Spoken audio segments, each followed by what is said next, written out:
Assalamualaikum warahmatullahi wabarakatuh. Bagaimana kabar kalian hari ini? Semoga kalian selalu sehat dan selalu dalam lindungan Allah Subhanahu wa taala. Nah, pada kesempatan kali ini kita akan mempelajari materi geografi mengenai penginderaan jauh dan interpretasi citra. Nah, sebelum masuk ke materi, Ibu akan menyampaikan tujuan dari pembelajaran kita hari ini. Nah, tujuan pembelajaran kita hari ini yaitu peserta didik mampu memahami pengertian penginderaan jauh, mampu menjelaskan komponen penginderaan jauh, mampu mengetahui jenis-jenis citra, dan mampu mengetahui interpretasi citra. Di sini ada kompetensi dasar, yaitu memahami dasar-dasar pemetaan, penginderaan jauh, dan sistem informasi geografis. Kemudian indikator pencapaian kompetensinya yaitu menganalisis jenis citra, penginderaan jauh, dan interpretasi citra.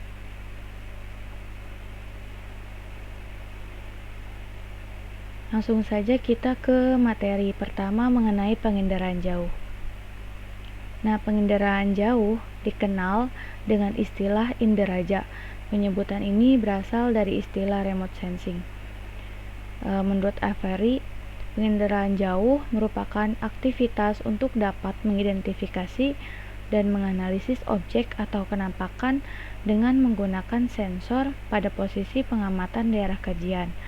Nah, penginderaan jauh ini adalah ilmu atau seni untuk memperoleh informasi tentang suatu objek, daerah, atau fenomena yang ada di permukaan bumi melalui analisis data dengan menggunakan alat tanpa kontak langsung dengan objek, daerah, atau fenomena yang akan dikaji.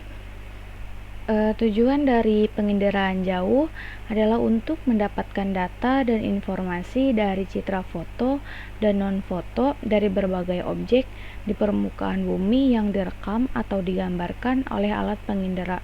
Dalam sistem penginderaan jauh ada sumber tenaga, atmosfer, wahana atau sensor, kemudian perolehan data, dan aneka penggunaan data. Di dalam komponen yang pertama ada sumber tenaga. Nah, objek di permukaan bumi ini disinari oleh sumber tenaga. Nah, sumber tenaga juga memancarkan gelombang elektromagnetik yang dipantulkan menuju sensor. Nah, sumber tenaga yang digunakan dalam penginderaan jauh berupa sumber tenaga aktif dan sumber tenaga aktif dan juga sumber tenaga pasif. Nah, sumber tenaga aktif ini menggunakan tenaga berupa tenaga bantuan berupa tenaga elektromagnetik, sedangkan sumber tenaga pasif diperoleh dari sinar matahari sehingga membentuk sistem pasif.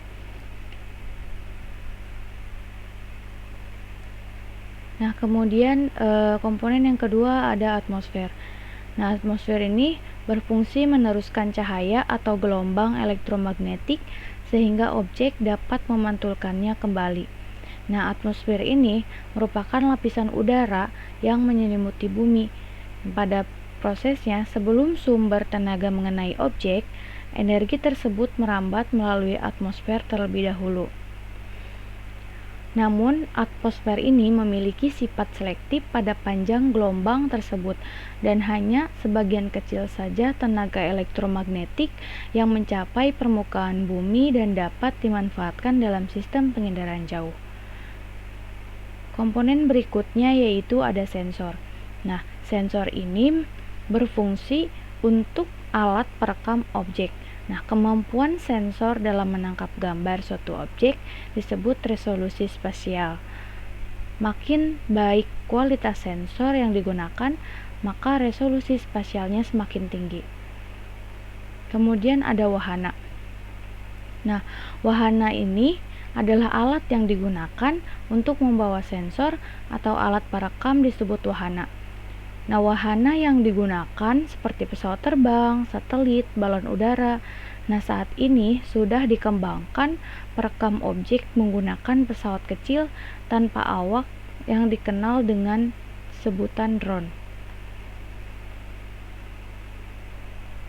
Dalam perolehan data, data yang diperoleh dari proses perekaman dapat berupa data visual dan data digital.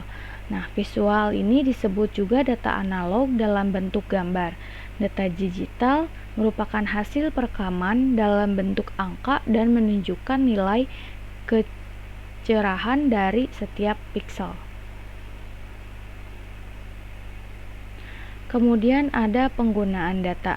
Nah, data hasil pengendaraan jauh ini digunakan untuk analisis ruangan. Nah, penggunaannya dapat perorangan, kelompok, atau pemerintah.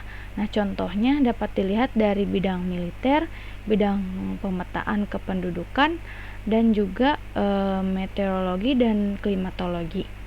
Kemudian kita akan membahas mengenai jenis-jenis citra dalam pengendaraan jauh. Nah, jenis-jenis citra dalam pengendaraan jauh ini dibagi menjadi dua, yaitu citra foto dan juga citra non-foto. Nah, yang akan kita bahas pertama yaitu mengenai citra foto. Nah, citra foto ini sensor kamera umumnya dipasang pada wahana atau pesawat dan bekerja pada spektrum tampak. Nah, citra foto ini dibedakan menjadi citra berdasarkan elektromagnetiknya, kemudian berdasarkan sumbu kamera, dan berdasarkan warna. Yang akan dibahas pertama yaitu berdasarkan spektrum elektromagnetik.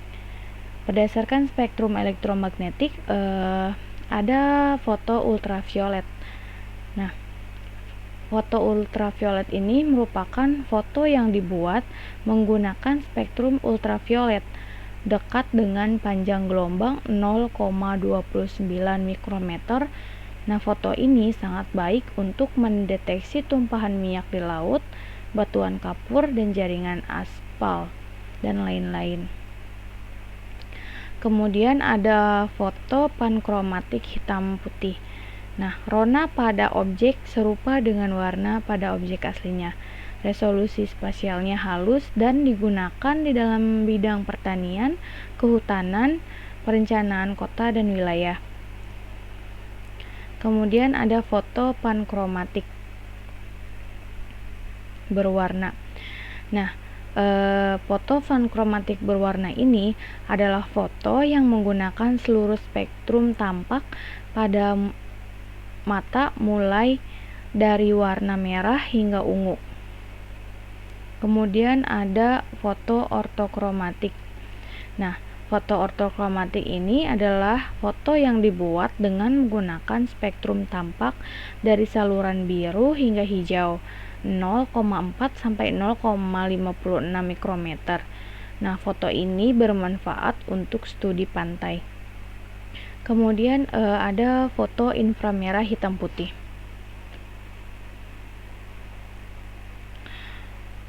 Panjang gelombang yang digunakan yaitu 0,7 sampai 0,9 mikrometer.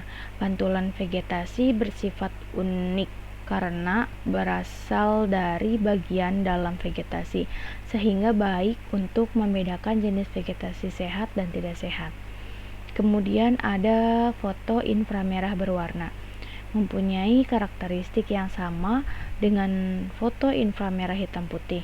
Nah, tetapi pada foto ini lebih mudah membedakan vegetasi dengan objek lain karena vegetasi tampak dengan warna merah. Kemudian ada foto multispektral. Nah, umumnya digunakan 4 saluran yaitu biru, hijau, merah, dan inframerah.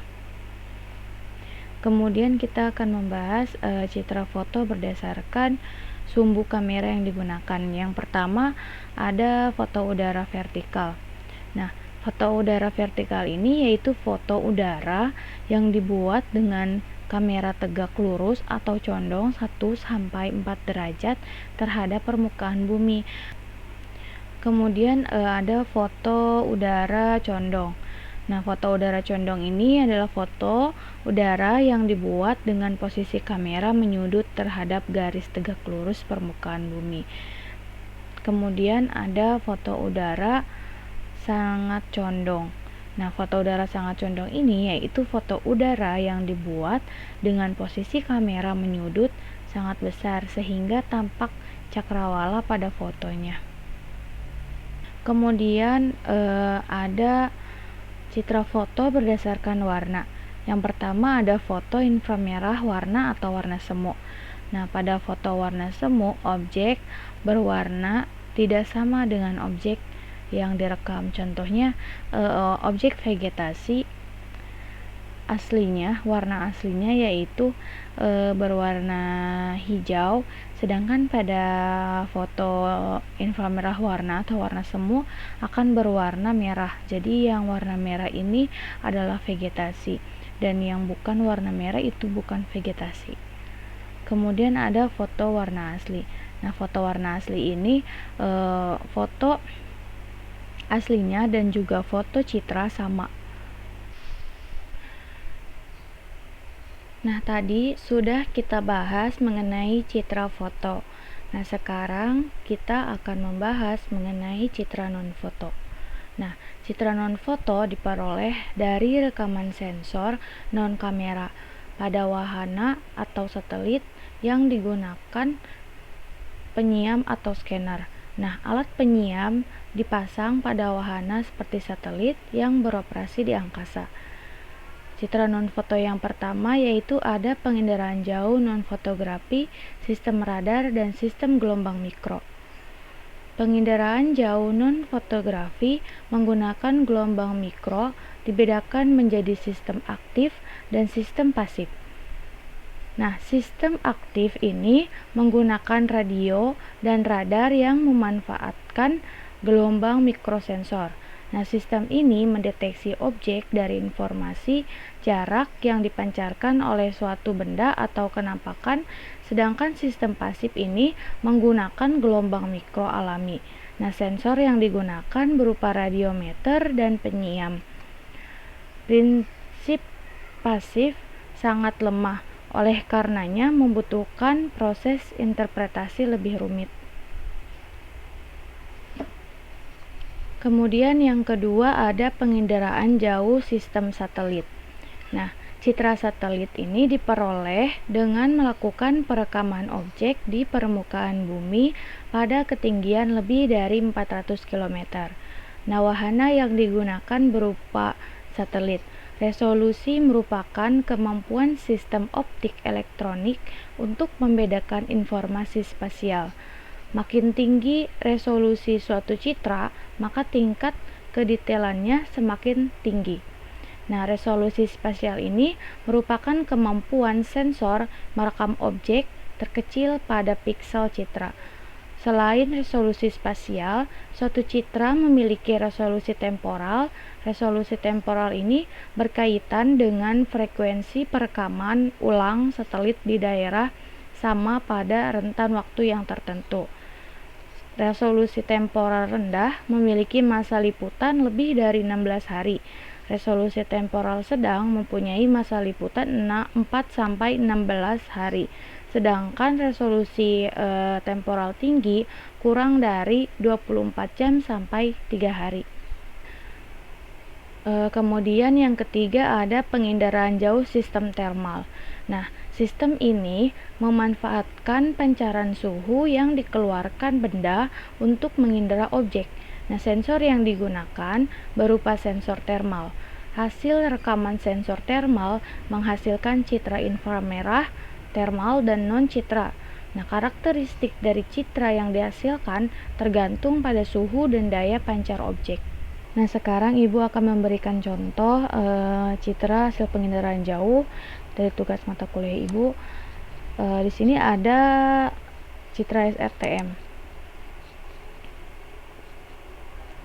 Nah, jadi dengan penginderaan jauh ini kalian tidak perlu datang ke lokasi, ke objek atau fenomena yang ada di permukaan bumi secara langsung. Jadi kalian hanya perlu menggunakan aplikasi tertentu untuk nantinya mendapatkan informasi mengenai objek, fenomena, atau lokasi yang akan kalian teliti. Nah, jadi gunanya penginderaan jauh itu seperti itu. Jadi kalian tidak usah datang langsung ke lokasi yang akan kalian teliti. Nah, kalian hanya perlu menggunakan aplikasi tertentu.